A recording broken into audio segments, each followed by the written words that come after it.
peut vivre physiquement. On peut être habillé, mais on est mort. On est mort. La vie n'est pas l'apparence. Non. C'est pour ça qu'il faut faire très attention à l'apparence. Non, non, non. La vie n'est pas l'apparence.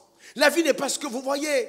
Donc, vous voyez, aujourd'hui, les gens investissent tellement d'argent sur les chaussures qu'ils portent, les ceintures qu'ils ont, les cheveux empruntés venus de l'Inde, les ongles de ceci, toutes ces choses. Gloire à Dieu, gloire à Dieu. Mais l'apôtre Paul disait aux femmes, attention, n'ayez pas cette apparence extérieure en oubliant la parure intérieure qui a une plus grande valeur aux yeux de Dieu. La beauté est intérieure, pas simplement pour la femme, mais aussi pour l'homme. La vraie beauté, c'est ce qu'on est et non ce qu'on a. Et vous voyez, si vous êtes sérieux avec vous-même, vous allez vous rendre compte que les vrais instants de joie, les vrais instants de bonheur ne sont pas dus au fait des choses que nous possédons. Frères et sœurs, je sais quelle joie on éprouve quand on a un gros contrat avec 6 ou 7 ou 8 chiffres derrière. On est content parce qu'on a réalisé quelque chose d'extraordinaire qui peut nous permettre d'atteindre certains objectifs. Mais je vais vous dire sérieusement, il y a des joies que l'argent, que les possessions ne peuvent pas donner à un homme. Il y a des instants, vous êtes là, vous regardez simplement un frère.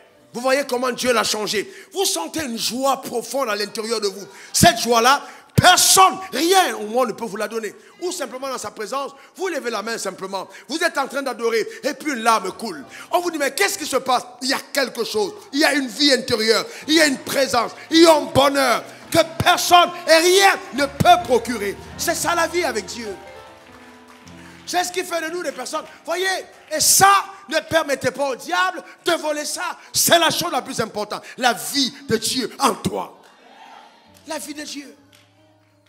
C'est ce qu'on doit valoriser, c'est ce qu'on doit respecter, c'est ce à quoi on doit s'attacher à la vie. Vous savez qu'il y a beaucoup de croyants, beaucoup de personnes qui viennent à l'église mais qui sont vides. Beaucoup de personnes qui sont riches mais qui sont pauvres. Vous le savez?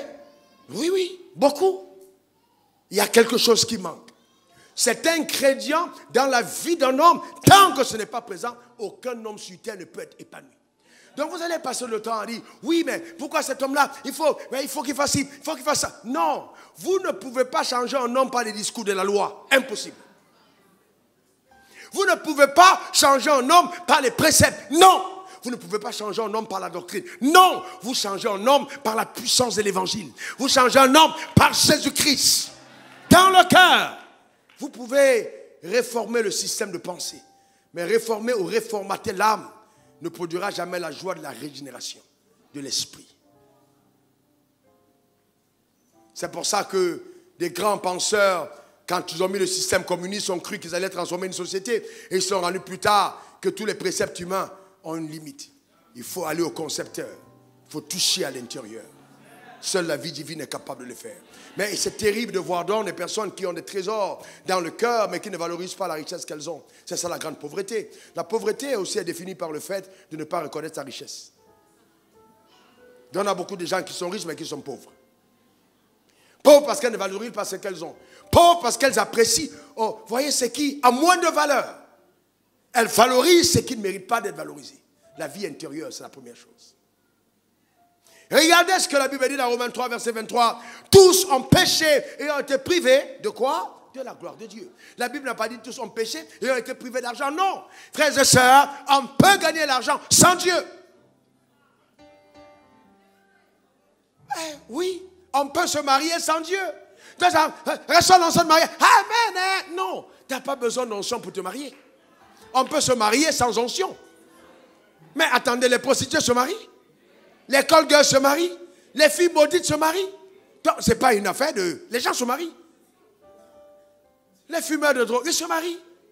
N'est-ce pas? Donc vous n'avez pas besoin d'être spécialement béni pour vous marier. Donc vous voyez la stupidité, c'est que même par nos discours, on nous amène à croire que ce sont les réalisations extérieures qui font le standard de notre vie. Ce n'est pas vrai. Combien de femmes mettent la bague au doigt, mais sont malheureuses? La religion a transformé beaucoup de nos sœurs en actrices qui pouvaient gagner beaucoup d'argent à Hollywood. Qui ne sourient que dans l'église, mais qui sont malades à la maison. Triste. Parce que oui, justement, on a déplacé les bornes. Il faut revenir aux bornes de Dieu. Alléluia. Amen. Il faut revenir aux bornes de Dieu. La gloire de Dieu, c'est incroyable. Quand on parle de... Tous ont été privés de la gloire. La gloire vient du mot kabod, qui veut dire qu'il y a du poids. Ouh, le poids. Il faut peser. Il faut peser. Amen. Il faut peser. Vous savez, quand vous avez le poids, vous êtes respecté. Il faut peser. Il faut avoir du poids. Et ça veut dire aussi qui est de la nature de Dieu. Qui a la nature de Dieu. C'est ça qu'aborde. Retrouver la nature de Dieu. Parce que tout dans la maison de Dieu s'écrit gloire. Dans la maison de Dieu s'écrit gloire. Donc si toi tu es de sa maison, toi aussi tu t'écris gloire. La gloire est vraiment justement la norme du royaume. On est tous dans la gloire. Personne n'est exclu. Parce que tout dans sa maison s'écrit gloire. Quelqu'un qui dit encore gloire. Je suis en train de te dire que quand tu vas dire gloire, ça va s'accomplir dans ta maison. Dans tes entreprises, quelque chose va encore se passer. Gloire.